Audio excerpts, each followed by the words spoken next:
Welcome to the 7th episode of Rare Earth Entertainment for the 8th of December 2013. Rare Earth Entertainment is brought to you by Rare Earth Entertainment, maker of the Entertainer, the only piece of home entertainment equipment you'll ever need. MKV, MV4, FLAC. It doesn't matter. The Entertainer can play it. Please visit our online store at rareearthentertainment.com. That's all one word, rareearthentertainment.com. Hello, my name is J. Anthony Gadsby, and this is Rare Earth Entertainment, a weekly broadcast dedicated to entertainment, news, and views. If you have any questions or comments about the show, the host, or want to suggest a topic, we can be reached at questionsandSuggestions at rareearthentertainment.com. This week we'll be covering a little bit of music history, announce a few birthdays, have 2 doses of video nostalgia, and finally I'll be giving you my opinion on Danielle Bradbery's Danielle Bradbery, the Deluxe Edition. Should you buy it, steal it, or simply forget it? So let's get on with the show.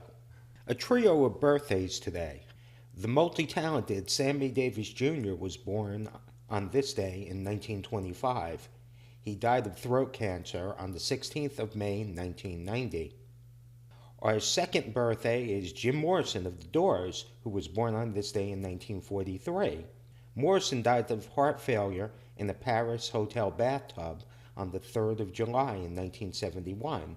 The events surrounding his death continue to be a subject of controversy, as no autopsy was performed after his death, and the exact cause of death is disputed by many to this day.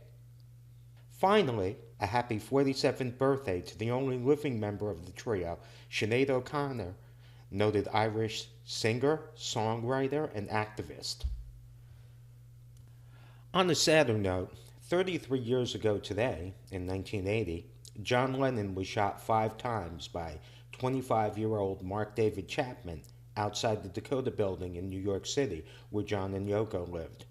Chapman had been stalking John Lennon for days and had asked him for an autograph as he walked through the Dakota's courtyard. As he signed the piece of paper, Chapman fired. Lennon was pronounced dead from massive loss of blood at 11:30 p.m. This is part of the CBS News report the following day. This is the CBS Evening News with Walter Cronkite.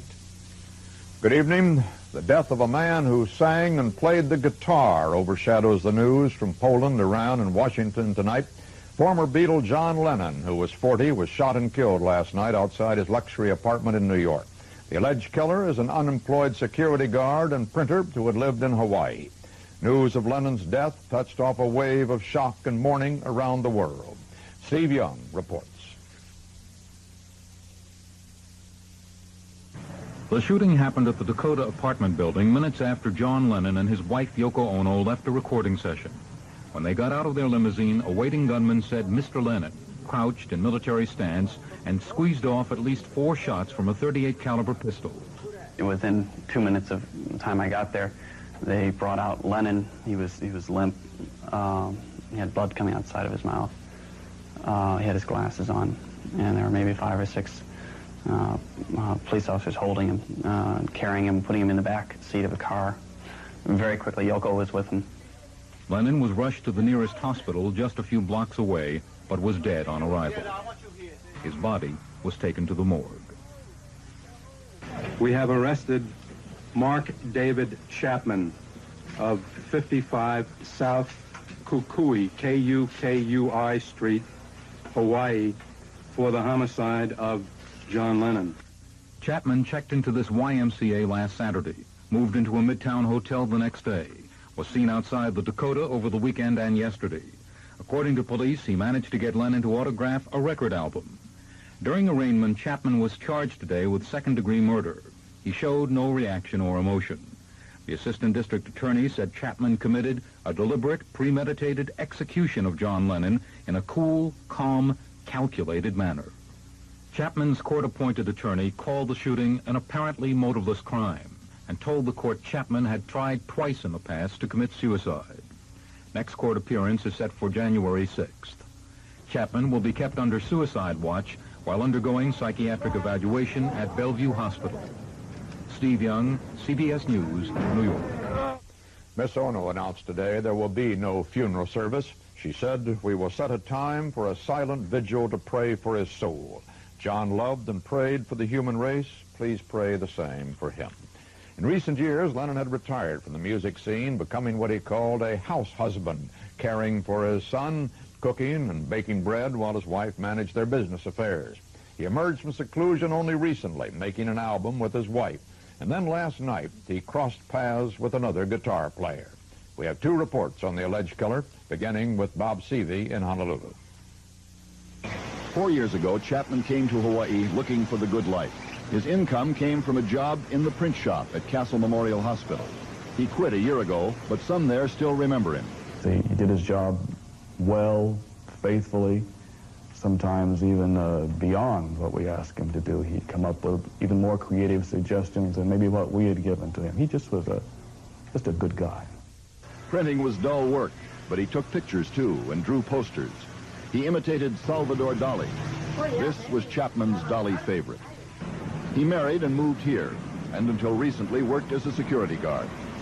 6 weeks ago at this gun shop, Chapman bought a .38 caliber short-barrel revolver. On the gun permit, he indicated he was then unemployed. Chapman had no known local current police record, thus the gun sale was legal. Inside the Chapman's apartment building, his wife, Gloria, declined to talk to reporters. Others who knew him expressed disbelief. When I heard the news, I would not believe it because it just seemed like a couple days ago I'd seen him out in front of the building. So I came down here to make sure that his name was Mark Chapman. But on October 23rd, the day he quit his security guard job at this building, he signed out on the log with the name John Lennon. Then he crossed out the entry.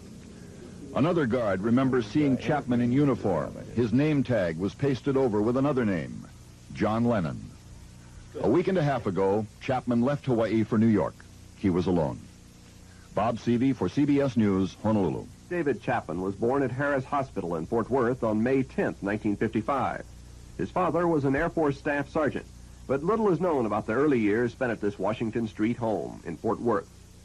Friends say that shortly after entering Columbia High School in Decatur, Georgia, he became somewhat of a loner. He is remembered for his Army fatigue jackets and long hair in the 9th grade.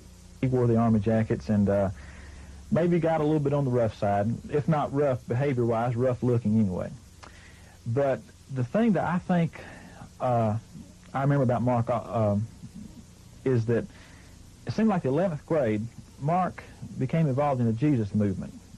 In his last 2 years in school, he became known as a Jesus freak and always wore a cross around his neck.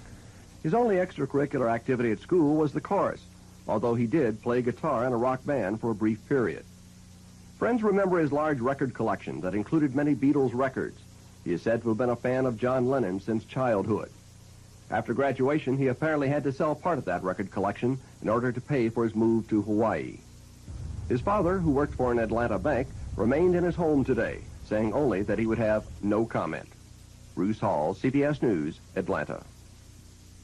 In Tokyo, Yoko Ono's younger brother said he wanted his sister to return to Japan, where she doesn't have to worry, he said, about gunshots anymore. The gun murder rate in the United States is more than 200 times greater than in Japan, where it's almost impossible for a private citizen to get a handgun. Last year, Lennon and his wife contributed $1,000 to buy bulletproof vests for New York policemen. President Carter said he was saddened by John Lennon's death and distressed by the senseless manner of it, unquote. President-elect Reagan called the murder a great tragedy, but reaffirmed his opposition to gun control legislation. Headlines around the world on both sides of the Iron Curtain reflected the international grief. Everywhere it seemed that people sought the meaning of the Beatles' lives in their lives. And we have reports from Charles Osgood and Jeff Greenfield.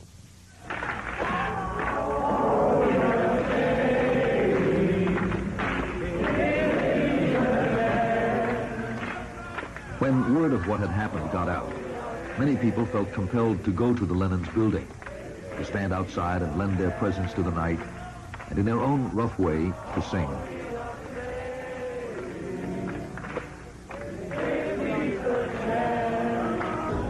We'll do it up again.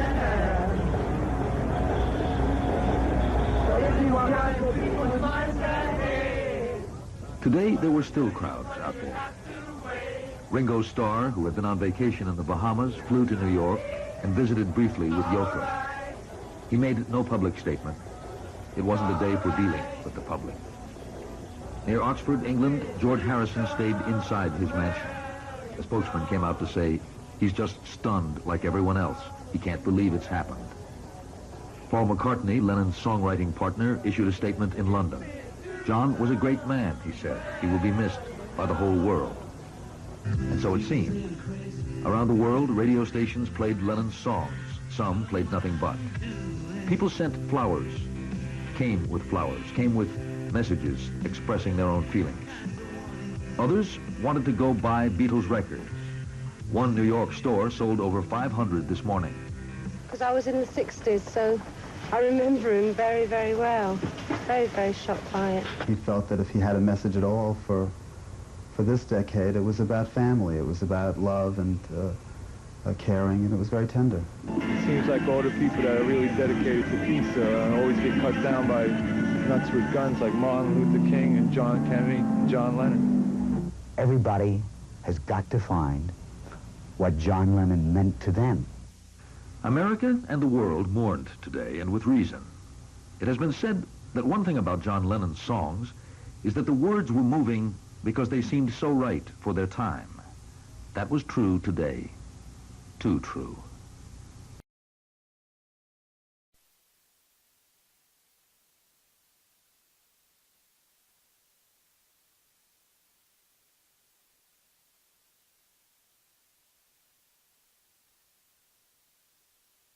For a more complete list of this week's events, please visit our blog at rareearthentertainment.com/rareearthtoday. But now, The Doors, Light My Fire.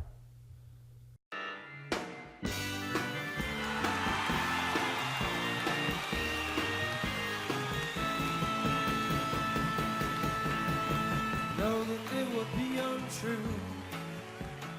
Know that I would be a liar if I was to say to you, girl, we couldn't get much higher.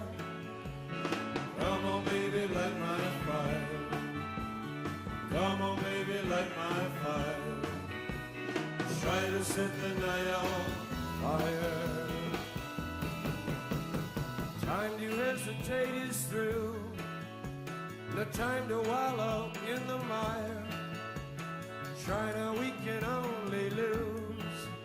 And a love become a funeral pyre. Come on, baby, light my fire. Come on, baby, light my fire. Try to set the night on fire.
tape is through.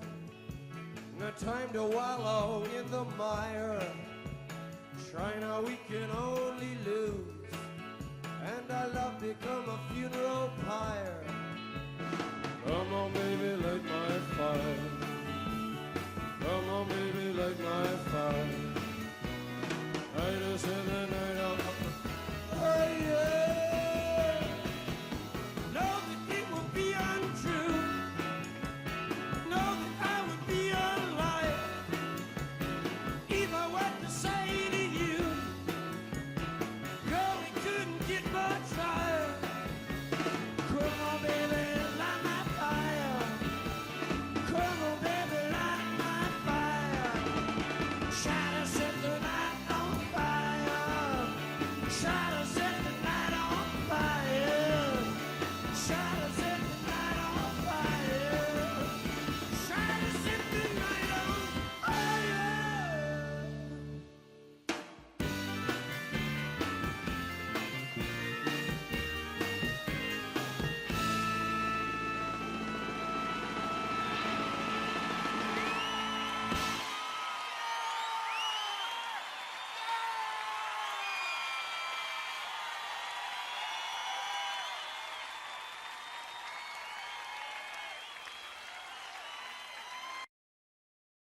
This week's review, Danielle Bradbery's Danielle Bradbery, the Deluxe Edition. Yep, it's another toss-up week at Rare Earth Entertainment. So many releases, so little time, so much damned ear damage. To start with, I listened to Paul McCartney's album New, as I have at least once a week since its release. After my nosebleed stopped, I sat at the computer and wept for 45 minutes, then decided to buck up and choose another album to review, which brought me to Norah Jones's new album, Foreverly. I love Norah Jones. I love her sister. I love her father, Ravi Shankar, who was a huge influence on my favorite Beatle, George Harrison. All I can say about Foreverly is, well, the lady's father died less than a year ago. A lot of people act out after a parent dies. Of course, it would have been better for a musical legacy had she chosen cutting or heroin, but to each their own. Finally, knowing I couldn't stand yet another disappointment, I decided to find someone with no track record. Say hello to Danielle Bradbery. The self-taught Danielle Bradbery is the 4th season winner of The Voice. She was 16 when she won the competition, and unlike the season 3 winner, Cassidy Pope, she was a legitimate amateur. And she sings like a young Natalie Maines. She even looks a bit like Natalie Maines, but since they're both native Texans, that might be coincidental. However, her self-titled debut album is quite a bit better than Maines' mother. That's no coincidence at all. That's enthusiasm. Danielle Bradbery Deluxe Edition contains 15 tracks of unapologetically country music, performed by someone happy to be performing, and it's the happiness that's contagious. It should be noted that while Heart of Dixie is a solid single and made a decent video, you'll probably be more impressed with Talk About Love. If Miranda Lambert ever leaves the Pistolantes, this girl is a replacement. So, Danielle Bradbery Deluxe Edition. Should you buy it? Should you steal it? Or forget it? Buy it, of course.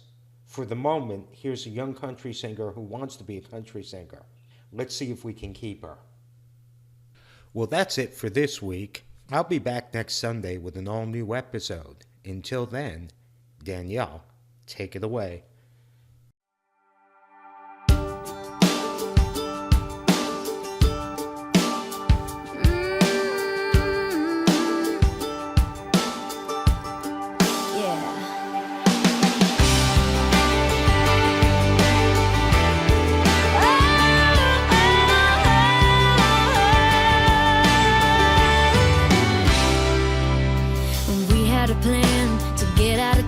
Keep heading east till we could see that moon sink into the Carolina beach. I snuck out at 10 o'clock and you were waiting a couple blocks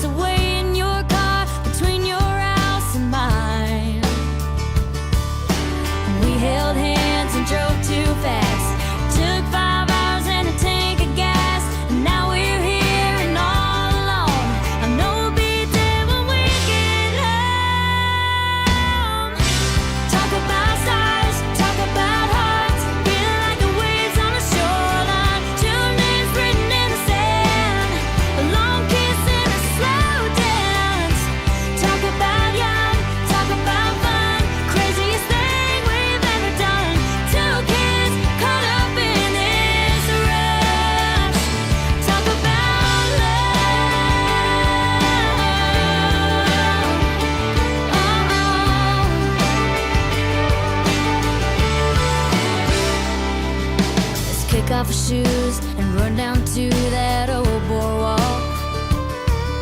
Jump that gate, hope and pray